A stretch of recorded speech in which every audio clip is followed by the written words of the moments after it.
Previously on Project D2O.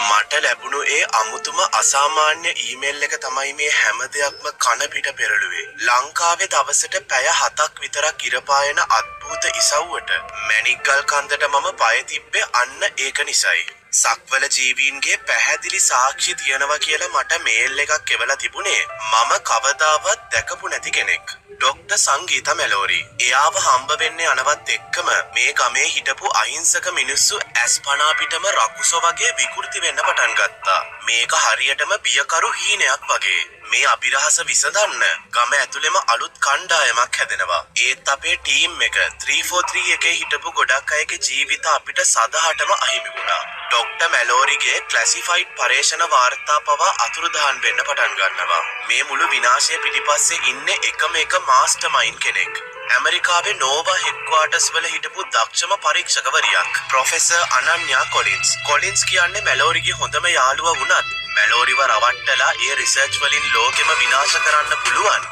Biological ආයුධයක්. ඒ කියන්නේ project D2O නිපදවන්නයි ඇය සැලසුම් කරලා තිබුණේ. ප්‍රොජෙක්ට් D2O කියන්නේ ලේසි පහසු සෙල්ලමක් නෙවෙයි. ඩරක්සෝ කියන සක්වල ජීවී විශේෂයේ අලුත්ම පරම්පරාව බෝ කරන භයානක ව්‍යාපෘතියක්. මුලින්ම මිනිස් සිරුර පාවිච්චි කරලා කරපු අත්හදා බැලීම් සම්පූර්ණයෙන්ම අසාර්ථක වුණා. අන්න ඒකේ ප්‍රතිඵලයක් විදියට තමයි මේ ගමේ මිනිස්සු මේ තරම් දරුණු විදියට විකෘති වෙන්න පටන් ගන්නෙ. මේ මිනිස්සු ලේපිපාසිත රාක්ෂ්‍යව බවට පත් වෙනවා. ඒත් භයානකම දේ ඒක නෙවෙයි. මේ ඩරක්සෝ සක්වල ජීවීන් ගස් ඇතුලේ එයාලගේ පැටවුන්ව ඉන්කියුබේට් කරන්න පටන් අරන් පුදුම සහගත විදියට මේ ක්‍රමය සාර්ථක වෙනවා. එළියට එන හැම ජීවියම ජෛව විද්‍යාත්මක ඕනෙම දෙයක් අමුමුවේ ගිල දානවා. ප්‍රොෆෙසර් අනන්‍යා මේ විනාශය ගැන කිසිම දෙයක් දැනගෙන හිටියේ නැහැ. අපිට මේක නවත්තන්න ඕනේ වුණා. අපේ ප්ලෑන් එක වුණේ සයිලන්ට් හවුස් එක ඇතුලේ බෝම්බයක් අටවලා මේ ජීවීන්ගේ ෆස්ට් ඔෆ්ස්ප්‍රින්ග්ස් ලව ඒකෙන් එළියට එන්න කලින් මුළු කෝෂ ටිකම අලු කරලා දාන එක.